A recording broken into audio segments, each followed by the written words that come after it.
right, the reason that we've stopped right here is one of my favorite things to look for, especially on early season when it comes to bow season. We've got a persimmon tree here behind me, and this persimmon tree last year didn't really do much for us, but we're looking at it today and it is full of persimmons. So what we're going to do, we're actually going to get in here, we're going to figure out where we want to get a stand hung, and we're going to get it hung up here and get set up on this persimmon tree, because on that early August bow hunt this year, those persimmons are going to be prime dropping time. Instead of catching the end of the drop like you normally would in September, you're going to be catching the beginning of the drop of the persimmon, and those deer are really going to be on these persimmon trees. So if you can find one, get in there and get set up near it. Alright, this is another way that we use trail cameras, and this is over a mineral site, which is probably my favorite way to get an inventory of every buck that's in the area. It seems like to us that when you have a good mineral site on your farm, every buck from the smallest to the biggest will come to a mineral site until the day that he sheds his velvet off his antlers. At that point, they'll kind of back off of it a little bit, but if you want to get an inventory on the deer on your property, that's the best way to do it. You guys know we like to use this Deer 30, the bone brew. It's worked fantastic for us now for a couple of years, and you can see right here by the hole in the ground that's in front of me that this is, I mean, they are seriously tearing this hole up, and they have now for quite a while. So we've got right here, this is the new Sniper. This is their new 4G camera. This thing's going to send me videos in real time. I'm going to set it up right here on this tree, which we have had a camera on this tree last year. We had our General on it. This year we're going to set this new 4G on it, get some more of this Deer 30 put down, and we're going to see if we can't find out everything that's going on this farm.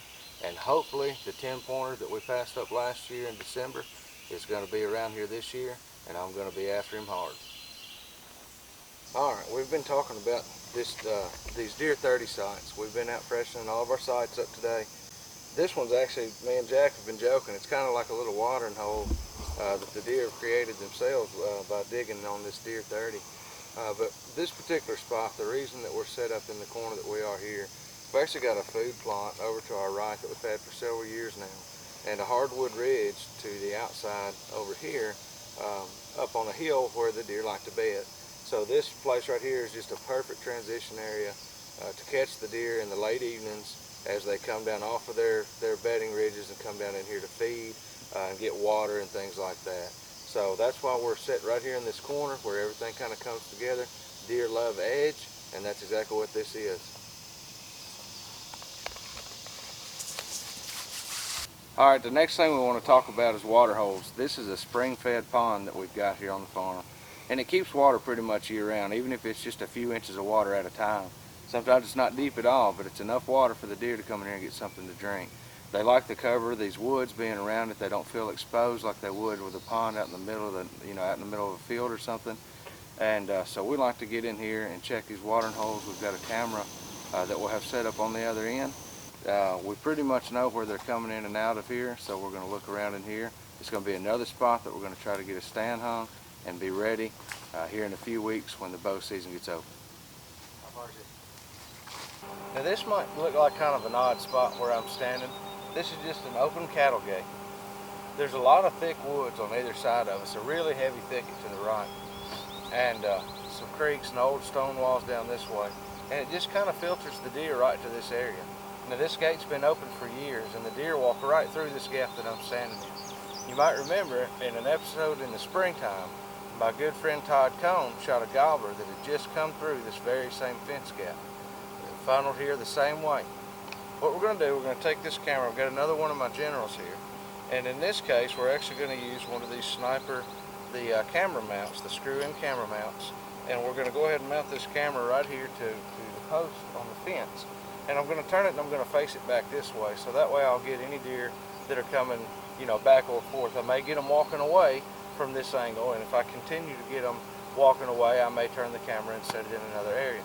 But these funnels like this, sometimes we'll drive right through here day in and day out, and we never think about the fact that this is a natural deer funnel. If you'll just set a camera up on something like this right here on your farm, you very well may find out that the deer are walking through there day in and day out, and you're driving through there and you never knew it. So get a camera, set it up in a natural funnel area, something like a fence crossing, a gap like this, an open gate, maybe where a tree's got a fence falling down. There's lots of different things that can make a natural funnel, and it's a great place in the summer to figure out where your bucks are traveling and what time of day they're doing it. All right, we've got our blind set up now. We've got it tucked in here real nice into the wood line. And as you see, we'll cut as little natural vegetation as we can before we get the blind in. We don't want to disturb the area any more than we have to. So we've got it tucked in here. The next thing we want to keep in mind is not only scent on the blind, but also that on a good sunny day, coming from back behind you guys here, the sun's going to be casting in front of this blind. So you don't want that to be shining. And what we do to combat that, we use this X-Out odor spray here. And this is from Pure One Outdoors, our buddy Sean Tyson up in Virginia. And what we like about this is a scent eliminator spray, but it's also got a UV eliminator in the mix as well. And what that does is we spray this blind stand real well with them. I treat, of course, where you do our clothing and everything else, but what a lot of people don't think about is doing these blinds. So once we have them set up, we just soak them down really well. I'll go around and do all this with this UV and scent eliminator, and then we'll have our blind ready to leave, and we won't come back in here again for about 4 more weeks until it's opening day.